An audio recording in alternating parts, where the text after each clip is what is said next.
When higher back conversations happen, and it will happen whether you're in the room or not, the partners are not sitting around a table asking each other whether you're smart. They assume you're smart. You got here. That's the cost of getting the seat that you have. What they're actually asking is three things. Do I trust this person? Are they easy to work with? Do I see them as part of the firm's future? This is Lawyer Launcher Behind the Bar, the podcast for law students, articling students, interns, and new lawyers who want to get hired back, and build successful, thriving careers. I am Susan Van Dyke. Drawing on more than 30 years of experience advising law firms and mentoring lawyers, I'll help you understand how law firms really run and operate, what they value, and what it takes to stand out. Each episode brings you practical advice, insider perspective, and conversations with experts who want to see you succeed. So let's get you hired back, and ready to thrive. Welcome back to Lawyer Launcher Behind the Bar. I'm your host, Susan Van Dyke. Thanks for coming back and joining me once again. Before we go any further, please make sure you subscribe or follow wherever you're watching this podcast so you don't miss an episode. I want you to come along this journey with me and make sure that you see all the great guests that I have planned for you in the future and the solo episodes that I have planned to share with you. So I don't want you to miss anything. So let's go through this journey together. Make sure you subscribe, and I really appreciate it. Do leave a comment and a like if you feel compelled to do so. And don't forget to share an episode for those that you think could use this content. Today, we're talking about finding your footing in your career and accelerating your career now that you are either a summer student, an articling student, an intern, you're inside your firm. So what do you do now? Today, we're going to talk about finding your footing and accelerating your career. So we're going to take a leap forward. We're going to get you further ready. So stay with me for the next 30 minutes and we'll take you through how you can move forward in a really productive way so that you are meeting your career goals. I am really glad that you are here today because this episode, this particular one, I've been wanting to record for quite some time. In the last two episodes, I walked you through 4 invisible signs that you might not be on track to get hired back. And if you haven't listened to those episodes yet, go back and have a listen because that content is going to serve you really well. We covered a lot of ground. Your work not evolving at the rate that your firm expects. These are some of the warning signs that I want you to really pay attention to. And I gave you some strategies on how to course correct. And so how to identify those signs early on and how to course correct. Today is different though. Today, I want to talk directly to the student who is in a law firm right now this summer and is perhaps having a challenging time, is feeling a little out of sorts, who is genuinely struggling. And not because you're not doing a great job, not because there's something wrong with you, but because you are going through that transition of law school into a law firm. And it's so different. And you're not necessarily doing anything catastrophically wrong, but because assimilating into a law firm is hard, we have to be more intentional about it. It's one of the most disorientating professional experiences you'll probably ever have. I also want to talk to the student who is doing fine, maybe even doing well, but who wants to elevate their performance, who wants to increase the probabilities of getting hired back, who wants to go from someone in the firm who is satisfied with you to someone who the firm can't imagine not keeping. So this episode is for both of you. Those that are feeling a little out of sorts, maybe not feeling like you're in your lane yet, and for those that just want to elevate and escalate your position, your opportunities within the firm. And I want you to know right up front that what you're feeling, whatever that may be for you, is almost certainly normal. I want to start naming something that doesn't get talked about enough, and I'm going to call it the assimilation gap. The assimilation gap is the space between who you are when you walked into the firm and who the firm needs you to become. And every single student has one. Every single one. Doesn't matter if you graduated top of your class. It doesn't matter if you clerked. It doesn't matter if you had other professional experience. The gap exists. The first few weeks of your time in that firm are largely about closing it. Nobody sits down one day and says, here's how the firm actually works. Here are the unwritten rules. And here is what a partner is actually thinking when they hand you an assignment and they walk away. Nobody says any of that. You're expected to absorb it. You're expected to pick it up from the walls. There's no wallpaper in a law firm. What I mean by that is in some places you can blend in while you're figuring things out. You can be a little bit invisible while you find your footing. You can blend in with the wallpaper. Everyone is being observed. Everyone is forming impressions. Not maliciously. Lawyers are busy and not conspiratorial. But it's an environment where reputation currency means that you're being noticed, even when you think you aren't. Because once you understand that there is no wallpaper, you stop trying to be invisible and you start being intentional. And intentional is a much better place to operate from. Now, the assimilation gap shows up differently for different people. For some of you, it's about the culture. The firm feels formal in a way you didn't expect, or maybe more casual than you thought, and you're not sure how to calibrate between those things. For some of you, it's about the work itself. The assignment feels different from law school. There's no clear rubric. Nobody tells you what an A looks like. And for some of you, it's about relationships. You don't know who to talk to. You don't know who's safe. You feel like everyone seems to know something you don't. All of that is normal. The students who end up thriving in firms are not necessarily the ones who felt immediately comfortable. They're the ones who felt uncomfortable, but they kept showing up anyway. And we've talked about this previously in the podcast. I'll put some show notes below to episodes about working through discomfort and accepting discomfort, because I think that's really important and you're probably in that space right now. Let's talk about what belonging actually looks like. I think the word itself might be part of the problem. When most students think about belonging, they're thinking about whether they feel comfortable, whether they have friends in the office like you would at law school, whether people seem to like them. Belonging in a law firm is actually something very different. And if you understand what it is, you can build it much more deliberately. I think about belonging in a law firm across 3 layers, and you need to know all 3 layers. The first layer is relational. This is how people feel when they interact with you. Are you warm but professional? Are you easy to talk to? Do you make people feel like their time with you is well spent? This is not about being popular. It's about the micro moments. And again, you'll remember hearing about micro moments in previous podcasts. The 30 seconds in the hallway, the brief exchanges at coffee, the moment when the partner darkens your doorway and you look up from your screen. How you show up in those tiny moments is building something every single day, every single moment. Relational belonging is about being someone people are comfortable with and being around. And the good news is it doesn't require you to be extroverted or naturally charming. It requires you to be present and be warm and genuinely curious about the people you're working with. Ask a question. Remember something someone told you last week. Say good morning and actually really mean it. The small things, they will compound. The second layer is reputational. This is what people say and think about you when you're not in the room. And this is where most students either win or lose the long game, because reputational belonging is built slowly and lost quickly. Your reputation inside a firm is made up of very simple things. Did you deliver when you said you would? Did you ask good questions? Did you flag a problem before it became someone else's problem? Did you take an assignment seriously even when it was feeling like it was beneath you? Were you easy to work with, or were you high maintenance? Here's something I've observed over and over again in firms. The students who get hired back are rarely the ones who made the biggest impression in week 1. They're the ones who were consistently reliable across the whole term.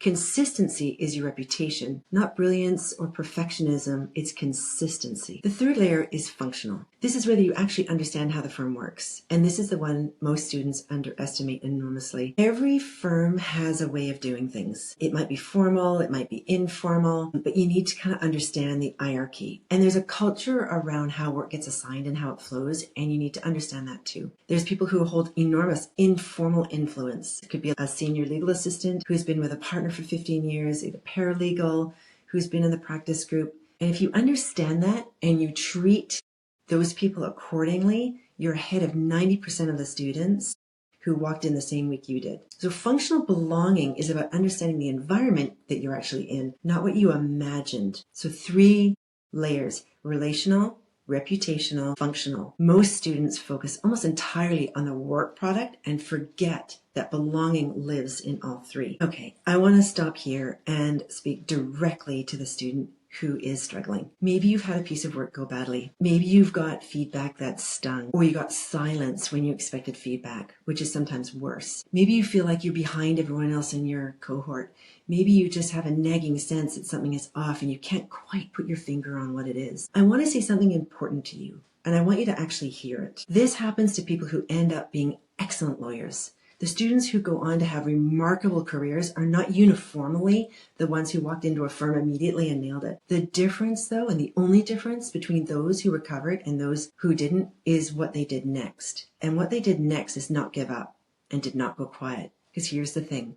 When things get hard, the instinct is to shrink and go small. I want you to pivot and not go small and not go quiet and not give up. To put your head down and get smaller and not draw attention to yourself while you figure it out is not going to work. I understand that instinct completely, but I need to tell you it's almost exactly the wrong move. Going quiet when you're struggling sends a signal to the firm that you're disengaged. Disengagement is one of the hardest things to recover from. You become invisible, and then it's a spiral, right? And remember, there's no wallpaper. Invisible in a law firm doesn't mean safe. It means forgotten. So if you're having a hard time right now, the move forward is towards people, not away from them. That might look like going to your principal and saying, I want to be honest with you. I feel like I'm finding my footing, and I'd really value your perspective on how I'm doing and where I should focus. And that's a really courageous thing to say, and it's also a really impressive thing to say, because it signals self-awareness. It's a genuine desire to improve, and those that are qualities that every firm wants in a lawyer. So it might look like finding that senior associate who you sense is approachable and asking if they have 15 minutes for a coffee. Not to complain or to explain yourself, but to ask a genuine question about, what do you wish someone had told you when you first started here? You will learn something every single time that you ask that question. And it might also look like reaching out to someone external for support, which brings me to something I want to tell you about. I have been doing this work for a long time. I've been inside firms. I've sat in rooms with managing partners talking about their students. I've consulted with leadership teams across firms of every size. And I've had hundreds of one-on-one conversations with students, junior lawyers and senior lawyers, where they're navigating what you're navigating right now. And the thing I hear most often from students, especially in some version of this, is I have so many questions, but I don't know who to ask. I'm afraid of looking stupid. And you may feel like you can't ask your principal because they're also evaluating you. I get that. And you can't always ask the partners because there's a power dynamic, and that's real. And you can't always ask the other students because everyone's figuring it out. Nobody wants to look like they don't have it all together. So the questions pile up, the anxiety piles up, and the confidence starts to get reduced. I want to do something about that, and I want to help you. So I'm going to host a free live webinar specifically for students who are in law firms right now, summer students, articling interns. And the whole session is designed to give you something firms rarely give you: honest context, what's actually happening around you, how firms make decisions about students, what partners are thinking about but not saying, how to read the room you're in. And then, and this is the part I'm most excited about, we're going to open it up for questions and answers. Real questions, whatever's on your mind. The things you've been wanting to ask someone who knows how firms work but isn't inside your firm. Ask me what you want to ask your principal. Ask me what you want to ask the partner who handed you that assignment. Ask me what you can't ask anyone in your building. That's the whole point. The link to register is in the comments below. It's free. It's live. Spots will be limited because we want to have a real conversation. So make sure that you come with your questions, and I hope to see you there. Now, I want to shift gears a little bit and talk to the student who is in a different place. Things are going reasonably well for you. You feel like you have some traction, but you want more. It's about acceleration. So that's the goal, right? To get hired back, because the firm can't imagine being without you, or they see such promise in you and such future in you that they want to make sure that they secure you. So we want to talk about leaning in, accelerating, and doing everything you can to really crystallize your reputation within the firm. So this is about acceleration. And the students who accelerate don't do it by working harder than everyone else, although, certainly hard work, has merit. They do it by being smarter about where their energy goes, what they're noticing. And here are the three things that will accelerate your trajectory faster than almost anything else. First is finding your champion. A champion is one lawyer, just one, who has seen your work, who has developed genuine confidence in you, who will say your name in a room when you're not there. Not because they're doing you a favor, but because you've earned it, because working with you made their professional life easier, and they've noticed, and they want to tell others about it. One champion can change everything, and I've been in rooms and I've seen this happen, where one student can have a mediocre period of time completely turn their trajectory around because one well-respected partner decided they were worth investing in. That partner talks to other partners. The work starts to flow differently. The conversations about you in those hiring meetings starts to sound different. So how do you find your champion? You don't find them by impressing everyone simultaneously. You find them by focusing. Look around the firm, identify one person. It could be a senior associate, a newer partner, someone who originates a lot of work is a great choice, someone who is well respected by their peers, and you invest in that relationship. You ask for work from them specifically. You close the loop every single time. We talked about that earlier, right? Closing the loop. You ask for feedback. You apply it visibly and immediately. You make their professional life easier than what it was before they worked with you. Then when the opportunity comes up, you over-deliver. Not in a way that's showy or, perfectionistic, but in a way that's quiet and thorough and on time and exactly what they needed. That's how you earn a champion. The second thing that will accelerate you is making yourself a known quantity beyond your assigned work. Most students treat the boundary of their role as the boundary of their engagement, and they do what they're assigned, they do it well, but then they stop there, which is fine, but it doesn't make you memorable. It doesn't really get you ahead. The student who accelerates are the ones who show genuine intellectual curiosity about the firm's world. They read about the industry, the practice group it serves. They notice something in the news that relates to a file they're worked on. They mention it to the assigning lawyer, not to show off, but they're taking a genuine interest about it. They ask when they submit a piece of work, what happens next to this? Where does this go? What does a client do with this? These questions do something pure work product does not. They signal that you're thinking like a lawyer, not just as a student. And it's that distinction that matters more than almost anything else in the higher back decisions. The third thing, and this one surprises students every time I talk about it, but it's building reputation with people who are not lawyers in your firm. These are the legal assistants, the paralegals, a law librarian, if you're lucky enough to have one, the person at the front desk on reception. I told a story in a previous episode, a paralegal friend of mine who worked in real estate, who invested genuinely in the students who came through her practice group, who taught them what forms to use, why this precedent, not that one, how to structure their drafts so they did it well. And she was invested in her practice group, so she wanted to invest in the students who were in her group so that she was, all the boats were floating around her. They were floating higher with her help. These are the people that see everything. They know which lawyers are happy with which students. They know when a draft landed well and when it got sent back. And what they say shapes the informal reputation that precedes you into every room. So treat everyone in your firm with the same professionalism and genuine warmth that you would bring to a partner. Not because it's strategic, although it is strategic. It's because it's the right way to be. And because those relationships with senior legal assistants and paralegals who've been with the firm for years will teach you things about the firm you could never have learned from a file or a handbook. 3 things. Find your champion, make yourself a known quality, build your reputation with everyone, not just the lawyers. So what are partners actually asking themselves about you? I want to close with something that I think is the most important thing I can tell you, and it ties together everything we've talked about today in the last 2 episodes as well. When higher back conversations happen, and it will happen whether you're in the room or not, the partners are not sitting around the table asking each other whether you're smart. They assume you're smart. You got here. That's the cost of getting the seat that you have. What they're actually asking is 3 things. Do I trust this person? Are they easy to work with? Do I see them as part of the firm's future? That's it. 3 questions. And every single thing you do from the day you walk in, every assignment, every conversation, every email, every moment you choose to ask a question instead of guessing, every time you close that feedback loop, every time you showed up earlier, stayed a little later because something needed to get done, all of this data that feeds into those 3 questions. So let me make this really concrete. What does easy to work with actually look like on a Tuesday afternoon at 4 o'clock when you're tired and you've already had a long day? It looks like responding to a message promptly, even when your message is, got it, I'll have something to you by the end of the day. It looks like flagging a problem early instead of waiting until the deadline to tell somebody it went sideways. It looks like asking clarifying questions at the beginning of an assignment before you've gone 2 days in the wrong direction. It looks like being the person in the office who has a settled, professional presence, even on the days that feel hard. Not performing confidence you don't have, that reads as fake and that will make you look disingenuous, but showing up with steadiness, reliability, professionalism that doesn't waver with your mood, that you're easy to work with, and that you're available regardless of where you are in your term, regardless of how the last 2 weeks have gone.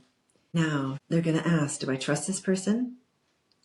It takes time and evidence to build trust, but it's built from exactly the same raw material. Consistency, reliability, good judgment, and the courage to be honest when something has gone wrong rather than hoping that nobody notices. I think we've all done that. The student who gets hired back has done something important. They've made a firm feel that their absence would be a loss. Not a crisis perhaps, but a loss. That's not about being the most brilliant person in the room. It's about being the most trusted person in the room. Do we see you as part of the firm's future? That question gets answered partly by your work, but mostly by your presence and your attitude. Are you engaged? Are you curious? Do you seem to care about the clients, the files, about the group you're sitting in with? Do you ask about where the firm is going, what areas are growing, what's changing in the industry? Do you seem like somebody who's building a career here, not just getting through a term? Show them you're thinking about the future. Show them you see yourself here, because if you don't show them, they won't assume. So let me bring it all back home now. Whether you are somebody who is struggling right now or thriving or somewhere in the complicated middle, you are building something important. Every single day you are in that firm, you are adding to a story that someone else is going to tell about you in a room that you won't be in. And you have more authorship over that story than you probably realize. You are not powerless. You are not at the mercy of an opaque system that's going to make a decision about you without your input. You have agency. You have the ability to ask for feedback, seek out your champion, to treat every person in the building with genuine respect, to close every loop, to deliver work that is accurate and thorough and on time. That is not a small list, I get it, but that is actually everything. And if you're feeling overwhelmed by it, or if you have questions that you can't ask inside the walls of your firm, come to the webinar. The link is in the comments. It's free. It's live. The Q&A is real. And you can ask me what you want that you can't ask your principal. Because here's what I know. After 30 years of doing this work is that the students that reach out, who ask the hard questions, who look for guidance, who refuse to go quiet and just hope for the best, those are exactly the students who end up where they want to go. You belong here. Now go show them. I'll see you in the next episode, and I'll see some of you at the webinar.